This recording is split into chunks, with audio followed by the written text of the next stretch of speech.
N'aie pas peur du crash, je suis là pour te guider. Money management, sentiment de marche, on va tout faire pour avoir un bon plan pour Aujourd'hui, on éviter va la faire un guerre. sentiment de marché Comme le global, Titanic. puisque vous avez vu que derrière moi, je suis actuellement en direct du Titanic et j'ai peur qu'on percute un iceberg. Donc, est-ce qu'on va vers une crise mondiale, un crash imminent? Eh bien, on va voir ça dans cette vidéo, parce que vous avez compris, hein, cette semaine, on a eu une grosse correction en fait sur les marchés financiers, que ça soit marché des cryptos, que ça soit marché des actions. Il y a eu une correction assez forte. Et qu'est-ce qui a provoqué ça? C'est le discours de Tonton Powell. Donc, je vais vous passer ensuite ma collègue, hein, qui va vous synthétiser les news de la semaine. Et puis derrière, on attaque tout de suite le sentiment de marché pour voir est-ce que c'est foutu pour le rallye, pour l'effet janvier dont je vous ai parlé dans une précédente vidéo. Est-ce que le marché haussier s'est terminé? Est-ce qu'il y a encore du potentiel? On voit ça tout de suite dans la deuxième partie. Je vous passe ma collègue et on se retrouve tout de suite. Le Dow Jones a chuté de 2,58%, le S&P 500 de 2,95%, sa plus forte baisse depuis août, et le Nasdaq Composite de 3,56% suite au discours de Powell. Deux baisses de taux prévues en 2025, pour un total de 50 points de base, au lieu des 100 points de base, 4 baisses, prévues précédemment. Le taux directeur devrait se situer dans une fourchette de 3,75% à 4% d'ici la fin de 2025. La Fed ainsi se veut plus prudente dans sa gestion des taux et projette encore un peu d'inflation, PCE. Alors, on va commencer par le Russell, ici sur un ETF Amundi Russell 2000. Et donc, on va voir ici que le Russell commençait à partir en tendance haussière. Donc, le Russell, notamment, il contient aussi les small caps. Donc, ça permet d'avoir vraiment une vue globale du marché.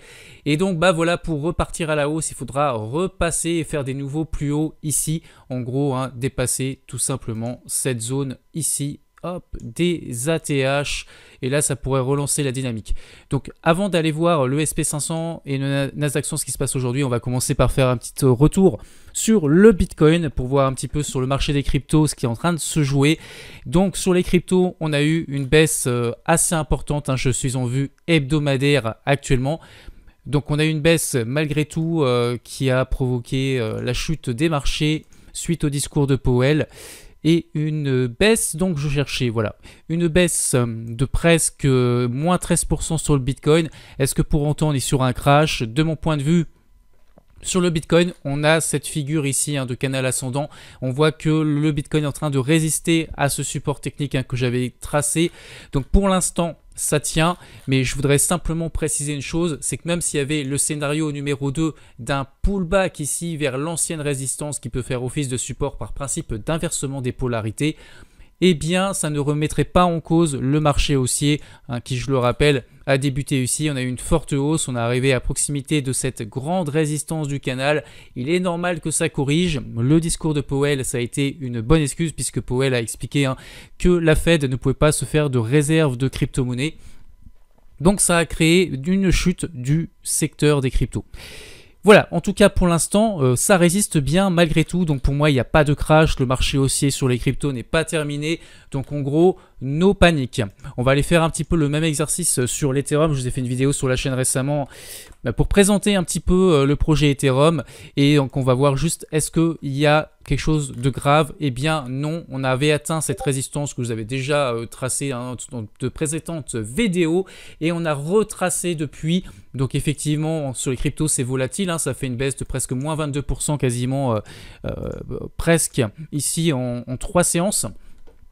Personnellement, j'ai acheté sur le portefeuille du Druid, j'ai pris une ligne d'Ethereum.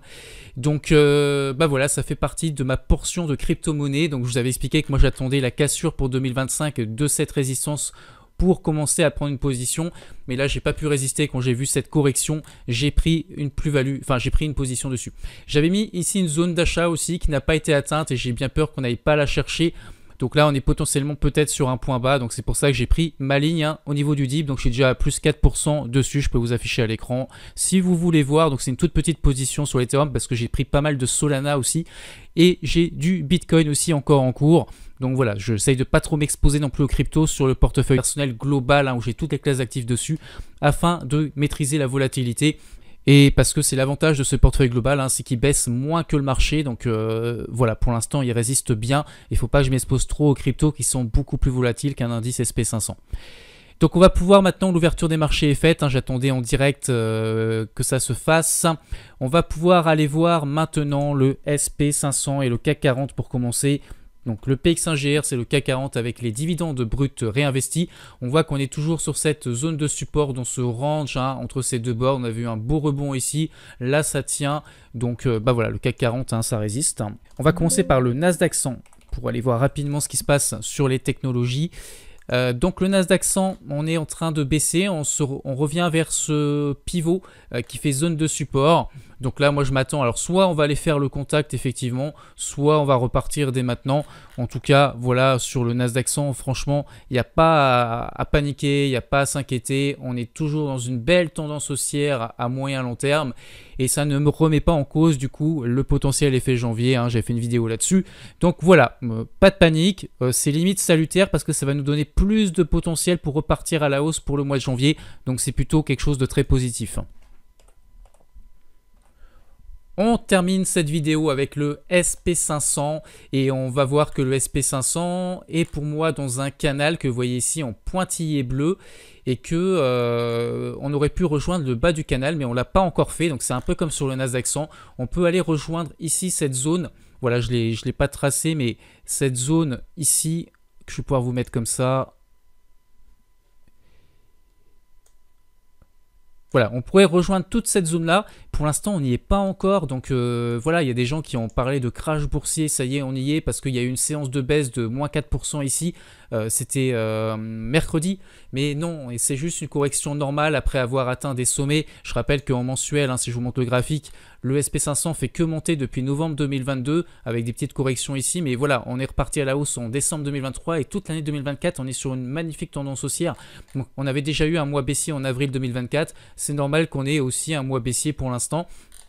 Surtout à l'approche de cette grande résistance. Hein, je vous avais expliqué que pour moi, cette zone ici rectangulaire, c'était mon objectif pour le SP500 et là on s'en rapprochait dangereusement quoi. Hein.